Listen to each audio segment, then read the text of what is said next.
How's everyone getting ready for the second quarterfinal for the World Matchplay? And here are my predictions.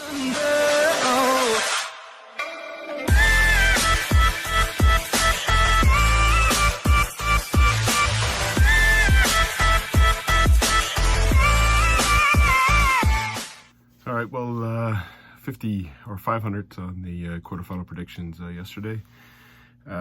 And I'm getting ready to go golfing on a golfing weekend, so really excited. But I thought I'd send this video first to make sure I get my picks in to see if I'm correct or most likely not correct. But let's talk about the games yesterday. First one, Rutowski, Ritz, just went as planned.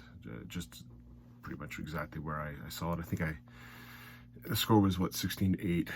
I don't know, I think I said 16-7 or something along those lines. But yeah, it was Rutowski got out in front, Ritz never got out of the blocks. I think Ritz, the problem with Ritz right now, he's young, so I get that piece, but he ain't consistent. I can't tell you how many times he threw 26s. Then he'd throw a 140, and then he'd throw 41. A guy like Rutowski, you're not going to hang with that. Rutowski's going to throw 100s just for something to do, and that's a bad turn. And then if Rutowski would have been better on his doubles, that match was even worse than what it was. So Rutowski, the Polish assassin, through to the next round. It's going to be a party atmosphere when he wins this match play, right? Can you imagine? I bet you all the PDC is really excited to get him in. Now, personally, I would love to see Rutowski in the Premier League. I would love it. I'm telling you, maybe there's a personality under there. I know that I'd hang with that guy. Anyways, next matchup, Dimitri Vandenberg. What can you say, Gerwin Price? Gerwin Price does some dancing. I didn't quite get it. See, the way to beat Price is, and I think we've seen it with Wright, is just put him off. Put him off a little bit. We're thinking about something else. And I think he's probably thinking, I'll do that dance the minute I start catching up. And you got him off the game. Dimitri Vandenberg still on the doubles. That's got to get crisper. I thought Price was going to take it, not because of the scoring, but because Vandenberg would miss doubles. And he did miss doubles. It was just that Price didn't score as well, or he missed doubles as well. So anyways, it was a great victory for Dimitri Vandenberg. I did like the pose at the end. See, that's how you do it. He was very calm throughout the match, and then he saw the dance that Price did, and that's funny. That's good stuff. But again, that's the way to beat Price. You get Price off his game. He was obviously thinking about it, because why would Price do a dance? He's usually doing the R's, but obviously Dimitri Vandenberg got under his skin. Maybe it was a little bit of the slower play that could have done it, but something put Price off. So great victory for Dimitri Vandenberg. He won that 16-9. I called Price to win that one, but what are you gonna do? Let's get into today's quarterfinals. Again, two great matchups, if you ask me. First one up, again, this will be the better match. So why are you putting that one on first? I don't know. Peter Wright against Michael Smith. Again, I'm just tossing in the brain. Obviously, Peter Wright, I think, has played better than Michael Smith so far in this tournament. Although Michael Smith is definitely better tested. After that game with D'Souza, he's tested.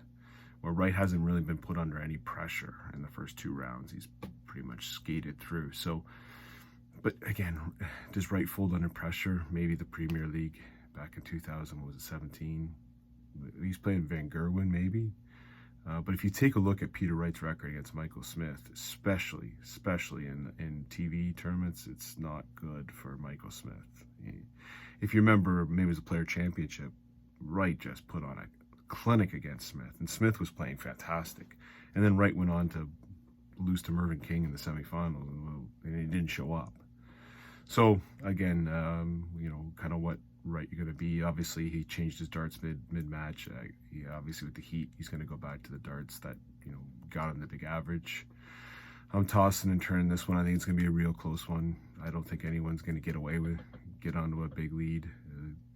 Peter Wright's is way too consistent. Smith's not consistent, but he's a big scorer and probably can outscore. Well, he's going to be at least in the realm of Wright. So I like it close, but I think at the end, again, it's going to be a Peter Wright 147, 149, 160, 156, 161, something like that. It's going to just do damage at the end. And I like Peter Wright to get past on this one, win this one 16-13, and I like him to keep his his record against Michael Smith up in this one. Next matchup, the Chihuahua against Nathan Aspinall.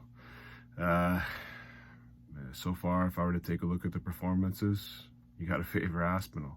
I know MVG, he's going to have a great match, and typically he does do Aspinall out. And I would love to see a Peter Wright MVG semifinal. I would just love to see that one, because I think Wright would destroy him, just like he did on the Pro Tour, and it would be fantastic to see that happen. However, I don't know. What I've seen from Michael Van Gerwen so far in this tournament, he's been tested by guys playing D games. Aspinall ain't throwing no D game at him. I suspect that Aspinall's going to throw a big game at him. Now, if I go back to their history again, Van Gerwen dominates when it comes to TV against Aspinall. I don't know. I've got a sneaky suspicion this is the end for MVG. He's got someone at least that he's playing that's, even his B game might beat him. So I'm going to take Nathan Aspinall to win this one 16-12. So again, Peter Wright to beat Michael Smith 16-13. Aspinall to beat MVG the Chihuahua 16-12. Let's see how I do. Cheers.